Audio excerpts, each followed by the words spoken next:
Assalamualaikum semuanya dan apa kabar? Semoga kalian dalam keadaan sehat selalu dan segera dilunaskan cicilan, kreditan, serta hutangnya. Jumpa lagi dengan channel Strong Story yang akan menyajikan kisah film menarik yang dikemas dalam cerita singkat. Kali ini kami akan menyajikan kisah yang sedang marak di dunia, yaitu kisah pelecehan seksual atau sexual harassment. Film ini adalah film Korea yang diambil dari kisah nyata, yang mana menceritakan tentang seorang gadis kecil yang bernama Sowon disiksa diperkosa oleh seorang lelaki pedofil dan menyebabkan trauma yang cukup dalam. Orang tua gadis ini benar-benar terpukul atas kejadian itu. Penonton pun akan dibawa ke dalam emosi yang sangat-sangat dalam. Saya sendiri rasanya pengen lempar wajan panas ke muka pedofil itu, tapi apalah daya. Bagaimana kisahnya? Siapkan tisu, semangat dan mental untuk menontonnya. Dengan konsentrasi tinggi, kita mulai ceritanya.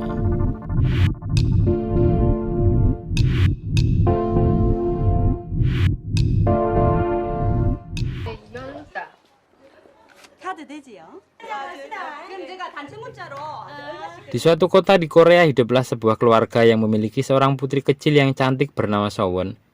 Ayah Sowon adalah seorang pekerja di sebuah pabrik dan ibunya membuka toko kelontongan di kota itu. Di sekolah, Sowon memiliki banyak teman dengan berbagai liku-likunya, bercanda, olok-olokan, dan mereka terlihat bahagia layaknya anak-anak kecil yang normal. Di suatu pagi dengan cuaca hujan deras, Sowon berangkat sekolah. Dengan payung kuningnya, pagi itu Sowon di perjalanan disusul ibunya dan diingatkan agar lewat jalan besar agar tidak terlalu becek. Kemudian Sowon pun melanjutkan perjalanan ke sekolah. Di perjalanan itu terlihat seorang pria tak dikenal seperti mengintai anak-anak kecil. Dan tiba-tiba di tengah perjalanan Sowon dihadang seorang pria dengan pakaian lusuh.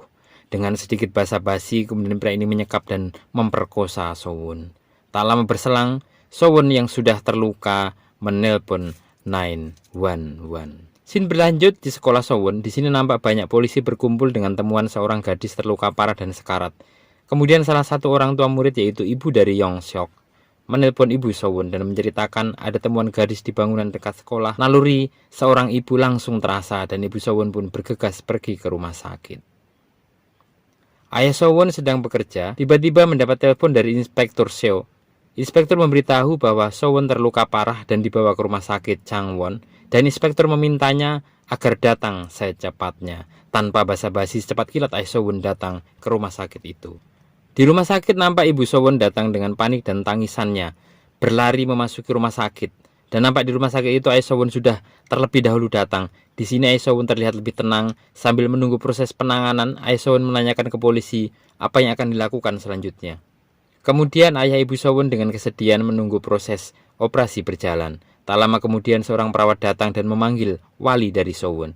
Dengan cepat ayah Sowon datang dan masuk ke ruang dokter bertemu dengan dokter bedahnya.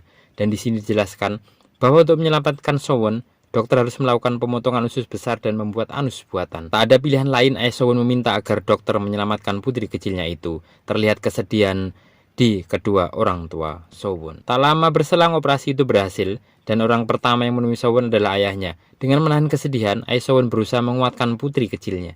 Kemudian Sowon menceritakan sedikit kisahnya. Ketika kejadian itu, Sowon yang terlihat kelelahan ingin istirahat tidur dan berpesan agar menangkap orang jahat atau pelakunya.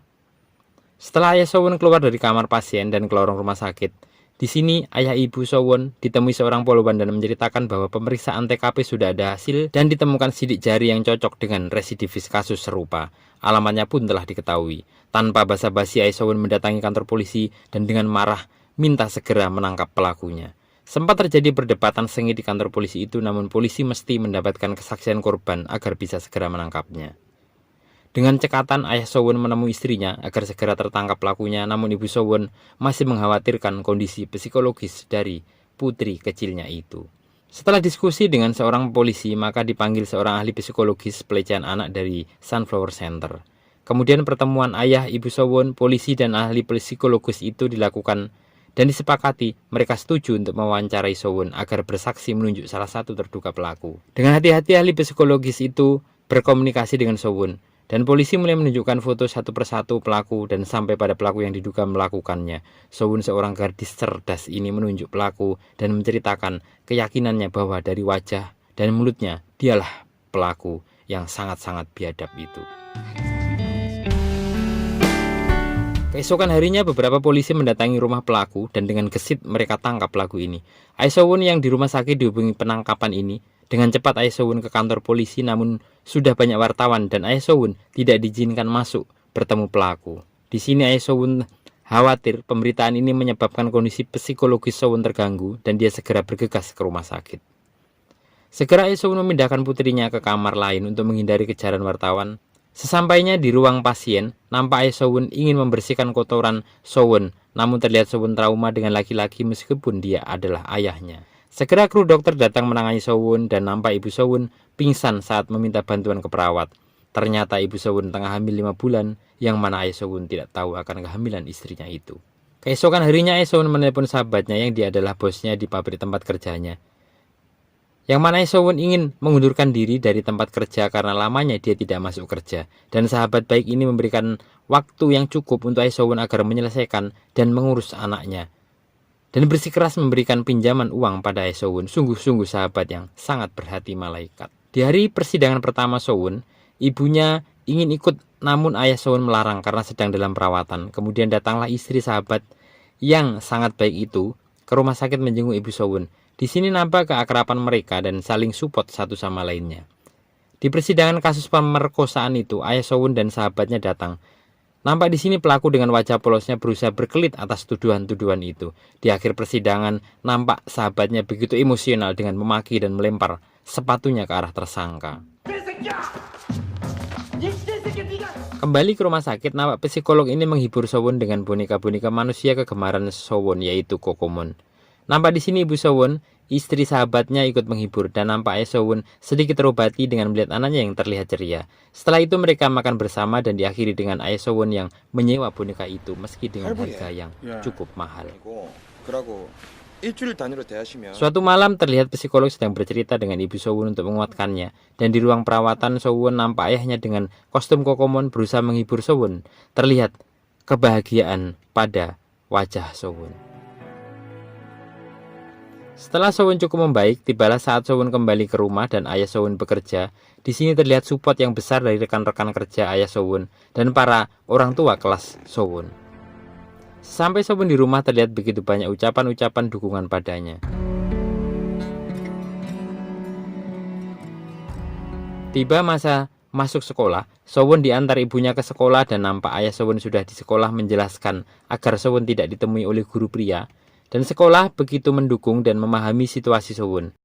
Sepulang sekolah, So-won bersama teman-temannya sudah ditunggu oleh Kokomon, yang dia adalah ayahnya. Setelah bertemu di gang ke arah pulang, So-won bertanya kepada Kokomon apakah dia ayahnya. Nampak dengan sedih So-won menjawab dan mulai saat itu So-won sudah membaik dan siap bertemu dengan ayahnya. Nampak di suatu siang, ayah So-won di tempat kerja mendapat surat dari kepolisian. Kemudian Ae So-won bertemu dengan kepala polisi bahwa ada permintaan pengadilan untuk menghadirkan So-won untuk meyakinkan bahwa pelakunya adalah orang yang telah ditangkap. Sebenarnya di sini Ae So-won cukup keberatan, namun agar pelaku bisa diberikan hukuman, Ae So-won bersedia. Berlanjut ke dalam tahanan, Ae So-won menemui tersangka dengan sekat jeruji besi sedang berbincang, namun jawaban si tersangka ini membuat Ae So-won murka dan Ae So-won mengamuk. Kisah berlanjut sampainya ayah So-won di rumah dan berdiskusi tentang kemungkinan keputusan pengadilan. Keesokan harinya tibalah saat yang ditunggu, yaitu sidang vonis. Nampak So-won datang dengan didampingi psikolog, ayah dan ibunya. Kemudian So-won mulai diberikan pertanyaan dengan dinampakkan foto-foto terduga tersangka. Dengan sangat baik dan cerdas So-won menunjuknya. Setelah itu So-won dipindahkan ke ruang tertutup dan tibalah tersangka yang masih tidak mengakui perbuatannya. Kemudian hakim membacakan keputusan dan setelah dibacakan pasal-pasalnya, maka hakim memutuskan dengan 12 tahun penjara. Nampak para hadirin tidak terima dengan keputusan ini dan Ae So-won berniat menghantam tersangka ini dengan papan nama. Namun dengan cepat So-won menarik ayahnya dan mereka berpelukan. Diakhiri dengan kebahagiaan kelahiran putra kedua mereka, film pun usai.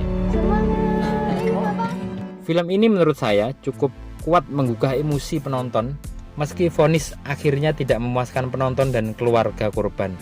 Pelajaran yang bisa diambil adalah tetap berhati-hati dengan lingkungan sekitar, karena segala kemungkinan tidak ada yang menduga.